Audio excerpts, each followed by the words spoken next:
வணக்கங்கள். இந்த படம் இவ்வளோ வெற்றி அடைஞ்சிருக்குன்னா எல்லா டைரக்டரும் சொல்கிற மாதிரி தான். அதுக்கு நீங்கள் மட்டும்தான் காரணம். அது உண்மையும் கூட. சின்ன சின்ன யூடியூப் சேனல் அதில் கூட என் படத்தை ரிவ்யூ பற்றி போட்டு எமோஷனலாக கனெக்ட் ஆகி வாய் வழியாக படத்தை பாருன்னு சொன்னவங்க, வாட்ஸ்அப் ஸ்டேட்டஸ் வச்சவங்க, இன்ஸ்டா பண்ணவங்க, ஃபேஸ்புக்கில் போட்டவங்க, ட்விட் பண்ணுவங்க, பத்திரிகையாளர்கள் எழுதுனவங்க, அவ்வளோ இது வரைக்கும் ஒரு நாளைக்கு மினிமம் 1000 கால் வரும். எனக்கு கால் அட்டன் பண்ணுறது தான் 4 நாள் வேலையாக இருந்துச்சு. அவ்வளோ அவ்வளோ வாழ்த்து மழைகள்.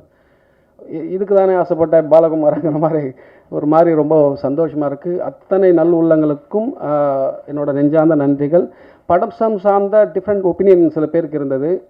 அவங்களோட ஒப்பீனியனும் நான் மதிக்கிறேன். அதில் அவங்க சொன்ன கரெக்ஷன்ஸ் எனக்கு சரின்னு பட்டதை நான் எடுத்துக்கிறேன். ஏன்னா சில பேருக்கு நான் படிக்கும்போது டிஃப்ரெண்ட் ஒப்பீனியன் இருந்தது. அந்த ஒப்பீனியன் மேலே நான் மரியாதை செலுத்துகிறேன். ரெஸ்பெக்ட் தம். அதில் எனக்கு அவங்க சொன்னதில் சரி அப்படிங்கிறத நான் அக்செப்ட் பண்ணிக்கிறேன். அதை நான் அடுத்த படங்களை சரி பண்ணிக்கிறேன். ஸோ உங்களுக்கு முதற்க நன்றி. போன முறை சொல்லும்போது என் அசிஸ்டன்ட் டைரக்டர் பேர் சொல்லும்போது சுரேஷ் விட்டேன். அருவாய்க்கு வந்துட்டாப்புல என்ன என் பேர் நீ எப்படி விடலாம் அப்படின்னு. அதனால் சுரேஷுக்கு மட்டும் நன்றி. இது எல்லாருக்கும் போன முறை சொல்லிவிட்டேன். அட்ஜஸ்ட் பண்ணிக்கோங்க.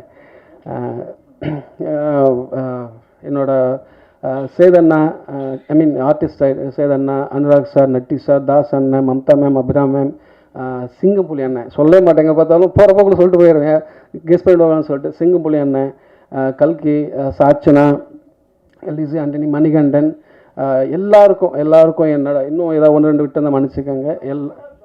வினோத் அண்ணன், சைனாட்டி வினோத் அண்ணன், எல்லாருக்கும் என்னோட நன்றிகள்.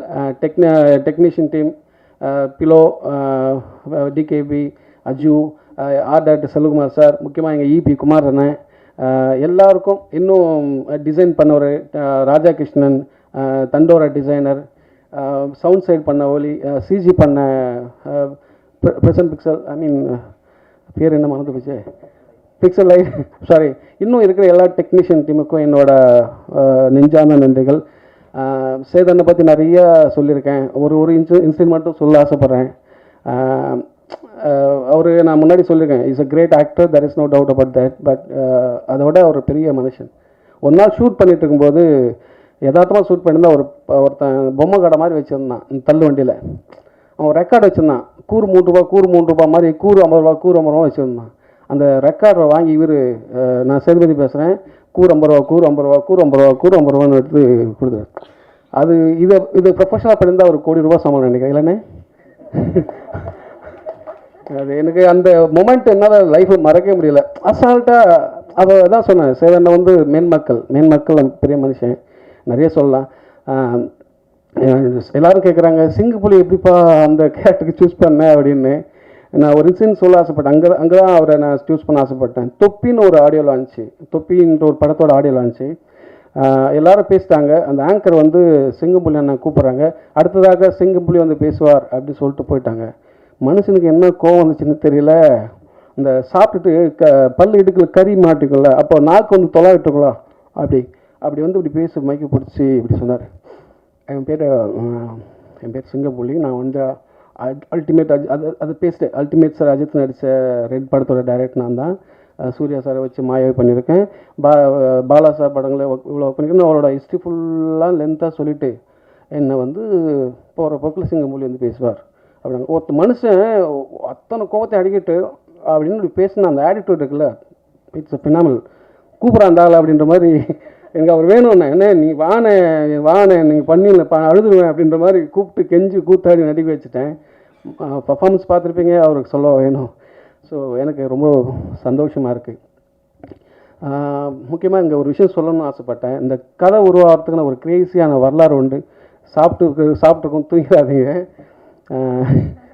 நான் நாளைக்கு முடிச்சுட்டு அடுத்து படம் பண்ணுன்ற முனைப்பில் இருக்கும்போது ஜேவி மீடியா என்னை கமிட் பண்ணாங்க. என்னையும் அண்ணாத்த டைரக்டர் ராஜ்குமார் அவரையும் கமிட் பண்ணாங்க.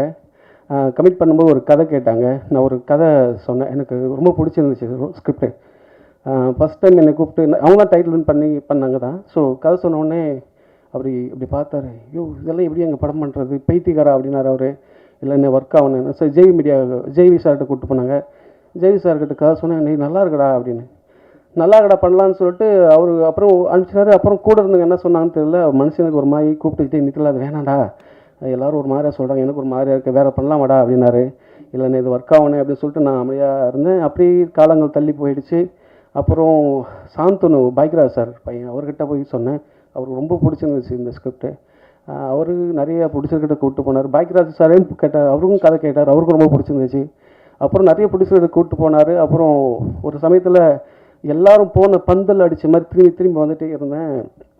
ஒரு மாதிரி டயர்டாகி விட்டுட்டு அதுக்கப்புறம் வேகமாக இன்னொரு ஸ்கிரிப்ட் எழுதுனா, அந்த வேகமாக எழுதின 1 இயரில் எழுதின ஸ்கிரிப்ட் தான் குரங்கு பொம்மை. அது முடித்து ஓரளவுக்கு மரியாதையான பேர் கிடச்சிது. அடுத்து படம் பண்ணலாம் அப்படின்னும்போது சுதன் சார் அட்வான்ஸ் கொடுத்தாரு. அப்படியே அந்த கதை பழைய கதை தூசு தட்டி சொல்லலான்னா மறுபடியும் இவரு தட்டி விட்டாங்க என்ன பண்ணுறதுன்னு சொல்லி அந்த கதையில் இருக்கிற அந்த ப்ரமைஸ் மட்டும் ஜஸ்ட் ஒரு ப்ரமைஸ் அந்த க்ரன்ச் மட்டும் தனியாக எடுத்துகிட்டு வச்சுட்டு இதெல்லாம் தள்ளி போட்டுட்டு அதை வச்சுட்டு புதுசாக ஒரு ஸ்கிரிப்ட் எழுத ஆரம்பித்தேன். அவர்கிட்ட ஒரு 1 hour கதை சொன்னேன். அவர் ரொம்ப பிடிச்சி போச்சு. அப்புறம் பேசணும். என்னோட அவருக்கு எல்லா வேர்ஷனும் தெரியும் சுதன் சாருக்கு. அந்த சீனு அந்த வேர்ஷன் இல்லை நித்திலன் அப்படிம்பாரு. அவ்வளோ வேர்ஷன் கிரியேட் ஆச்சு. அவர் சொல்லுவார், இவருக்கு டைம் மட்டும் கொடுக்காதீங்க, டைம் கொடுத்தா எழுதிட்டே இருப்பான். ஸோ இன்னைக்கு எழுதிட்டு இருக்கல இது எல்லா வருஷம் லாஸ்ட் வருஷம் முடிச்சுப்போம், நீங்கள் விட்டா இன்னும் எழுதிட்டு இருப்பேன், ஷூட் போயிடலான்னு சொல்லி போயிட்டோம். ரொம்ப சந்தோஷமாக இருக்குது. ரொம்ப சந்தோஷமாக இருக்குது. உங்களுக்கு எல்லாருக்கும் நன்றி. தேங்க்யூ.